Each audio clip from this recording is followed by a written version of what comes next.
Assalamualaikum warahmatullahi wabarakatuh. الذين يجتنبون كبائر الإثم والفواحش إلا اللمم إن ربك واسع المغفرة هو أعلم بكم إذ أنشأكم من الأرض وإذ أنتم أجنة في بطون أمهاتكم فلا تزكوا أنفسكم هو أعلم بمن اتقى.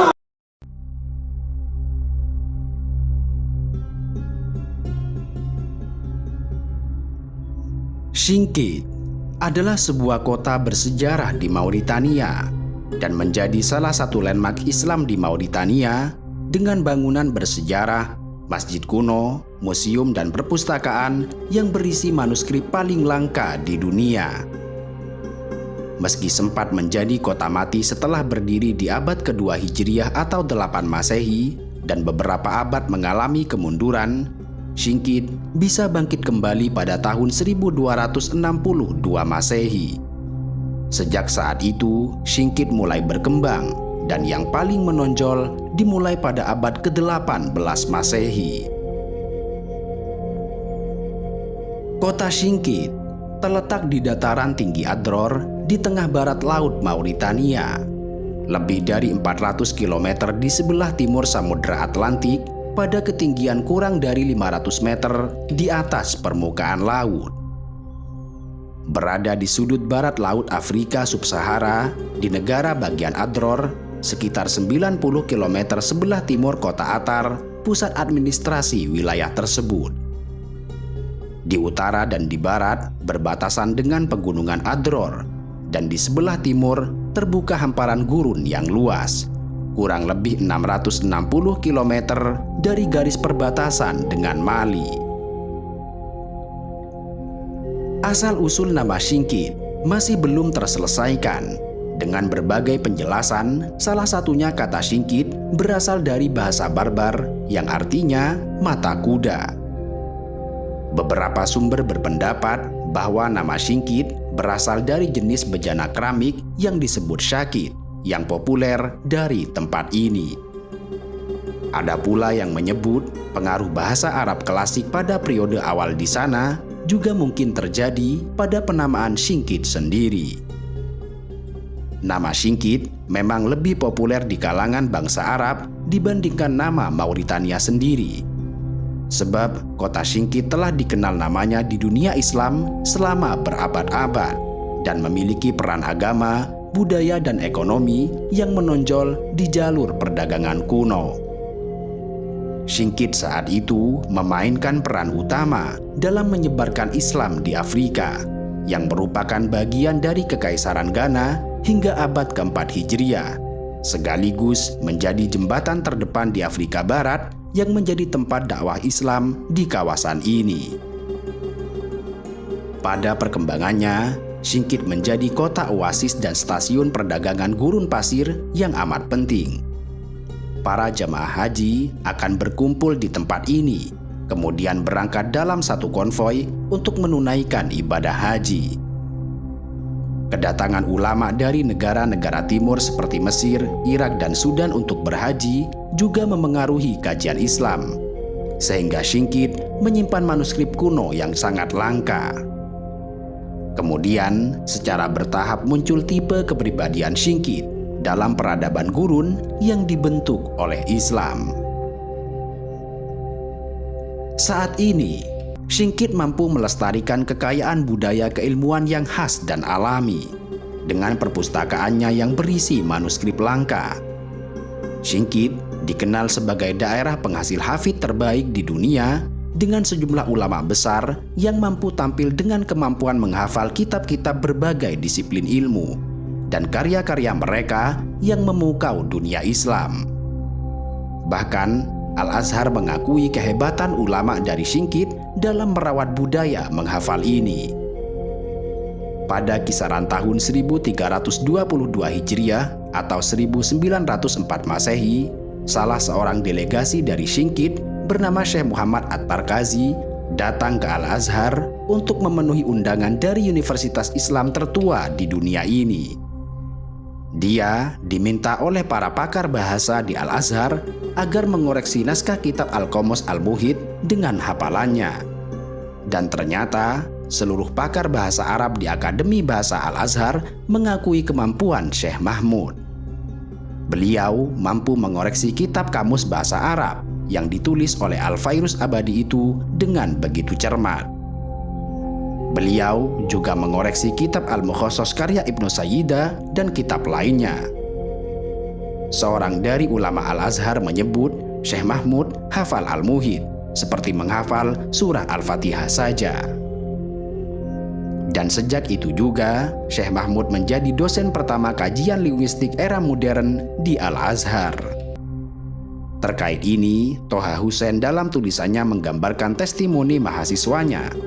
Para mahasiswa berkomentar bahwa mereka belum pernah melihat seseorang yang menandingi Syekh Singkiti dalam menghafal bahasa, riwayat hadis, baik sanad dan matan di luar kepalanya. Singkit telah menjadi negeri di tengah gurun Sahara dengan tradisi menghafal terbaik di dunia. Semua materi pelajaran dihafal dan ditradisikan di tengah masyarakat, termasuk dalam lingkungan keluarga. Bagi orang Singkit, ilmu itu harus ada di dada, dihafal, dan diingat kapan saja. Ilmu itu harus menyertai seorang alim dimanapun berada, bahkan di pasar sekalipun. Karena itu, metode pembelajarannya tidak lepas dari menghafal, mengulang-ulang hafalan, hingga ilmu yang dipelajari betul-betul menancap kuat di otak dan pikiran. Uniknya, latihan menghafal ini bukan saat masuk bangku sekolah, tetapi sejak usia anak-anak, bahkan saat berada di dalam kandungan ibu. Menurut adat di sana, anak yang sudah mencapai umur 7 tahun, jika belum hafal Al-Quran, maka dipandang sebuah aib. Orang tuanya dinilai gagal mendidik anaknya, karena pada umumnya, anak-anak mereka telah mendapatkan didikan Al-Quran sejak dini, bahkan sejak dalam kandungan ibunya. Saat hamil, ibu mereka akan menghabiskan waktu luangnya untuk murojaah atau mengulang hafalan Al-Quran.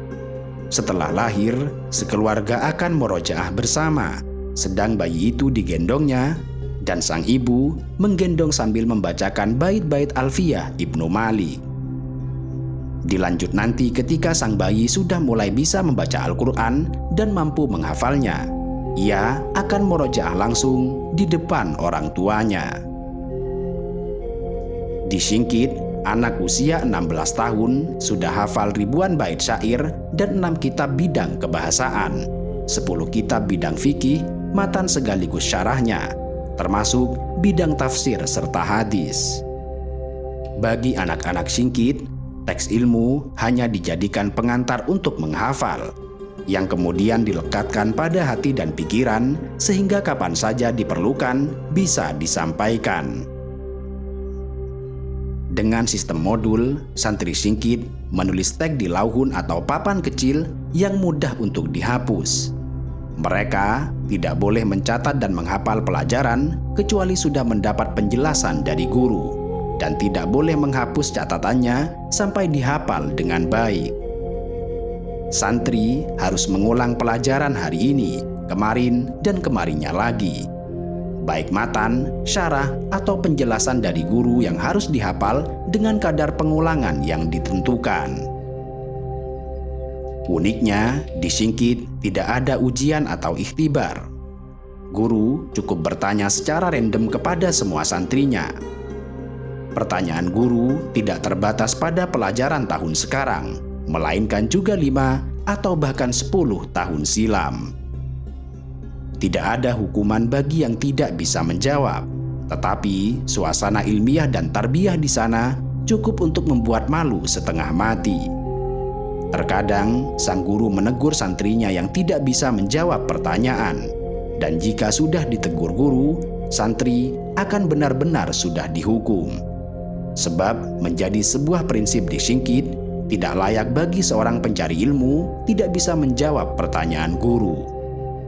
Prinsip ini benar-benar bagai cambuk yang menghujani pikiran mereka, sehingga mereka tidak pantas menyandang gelar tholibul ilmi jika tidak mampu menjawab pertanyaan dari guru.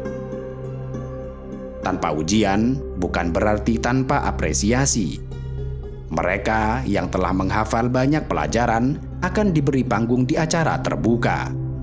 Biasanya, panggung apresiasi ini dibuat pada malam Jumat, di mana semua masyarakat dari semua lapisan berkumpul. Anak-anak akan menampilkan hafalannya di depan masyarakat umum dengan apresiasi yang membanggakan, manakala ada yang mampu menghafal ragam kitab pelajaran. Sampai sekarang, Singkit terkenal akan kekuatan ingatannya, keampuhan dan kecepatan menghafal semua materi pelajaran. Karena itu, ketika nisbat Asy-Singkit disematkan pada nama seorang syekh atau ulama, maka yang terbayang dan tergambar dalam benak banyak orang adalah kira-kira berapa kitab yang telah ia hafal.